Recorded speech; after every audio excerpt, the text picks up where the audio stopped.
The 2016 Dodge Charger Pursuit. When Ford decided to finally lay to rest the 2007 Ford Crown Victoria, a huge void was left in the lucrative police vehicle market. In the resulting scramble to provide cruisers to fill that void, Dodge ended up with a much bigger share of this market than it had had in some time, with the 2014 Dodge Charger Pursuit. Dodge knows that it will have to keep updating the car if it wants to keep its contracts. The 2016 Dodge Charger Pursuit is better than ever. Keen students of the automotive industry will notice that there isn't a new generation of the Charger for 2016, so the car isn't entirely new for the model year. Indeed, the updates for 2016 primarily focus on the redesigned Uconnect system. This is really a big thing, but we'll get into that in a bit. It is worth a look at the car in general though, even the parts that aren't new, if for no other reason than to see just how different and utilitarian the police version of the car is. The differences between it and the civilian model are striking. Continue reading to learn more about the 2016 Dodge Charger Pursuit. Exterior. The most obvious difference between the regular 2015 Dodge Charger and the Pursuit is going to be the livery, although this will clearly be different from one department to the next. The usual exterior police equipment will be found on the Pursuit, from the push bar to spotlights and the light bar. Thanks to LEDs, the top light bar is more inconspicuous than in years past, but these have been standard for some time now. There are also a couple of smaller light bars mounted behind the grille. The differences aren't really that huge, and depending on how they're painted by the local PD, you might have to be pretty close in order to tell that it's a cop car. Interior.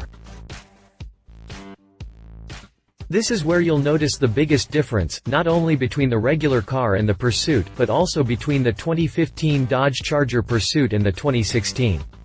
This centers around the new Uconnect screen, which is now a huge 12.1-inch touchscreen display that integrates with all of the police computer systems. That means that the central-mounted laptop that has been standard in police vehicles for many years can finally be done away with, replaced by a system mounted entirely in the dash. That means more interior space, but what Dodge has found is that it also makes for a safer interior. Laptops and their mounting brackets can be hazardous or even deadly in a crash, and less cabin clutter is always safer. The system can also use a split screen to simultaneously display the usual Uconnect features, although there are redundant knobs and buttons for climate and radio controls mounted under the screen for when it isn't convenient to use the split screen. The screen manages to fit in with the overall design of the interior, but the interior is very stripped down and utilitarian, and there aren't many other design elements for it to blend in with. Drivetrain.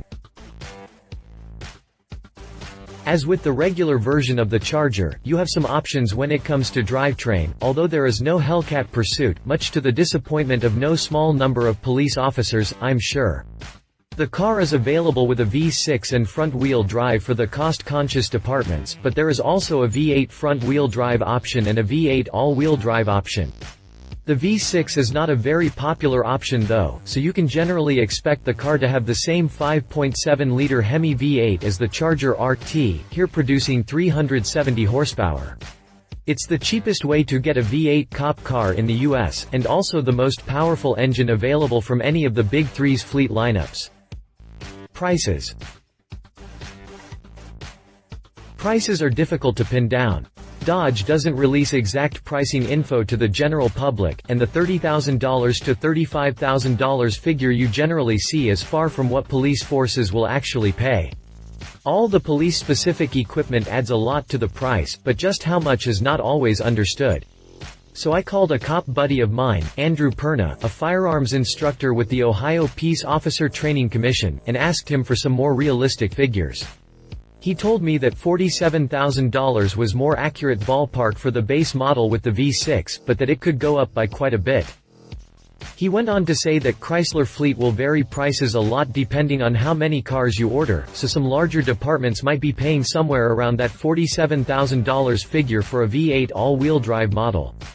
This partially explains why the V6 has never been very popular. The price difference as a percentage of the total isn't that much once you factor in the cost of the lights, cage, push bar, etc. You might as well just have the V8, since you won't save that much optioning down.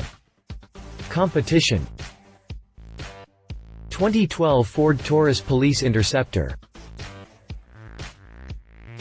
Ford's replacement for the Crown Victoria, but much more fuel efficient.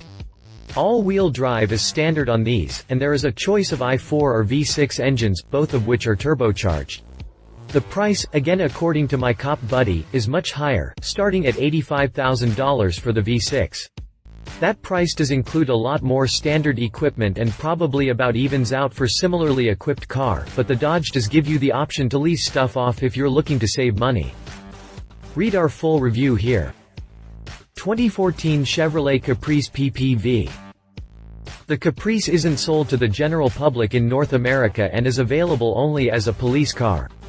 Chevy likes to hint that the car was built just to be cop car, but the reality is that it is a rebadged 2007 Holden WM Caprice imported from Australia, where it serves as a regular full-sized model available to the public. GM fleet buyers have the option of an Impala cop car if they want one, but the Caprice Ppv is the law enforcement flagship model. Read our full review here. Conclusion.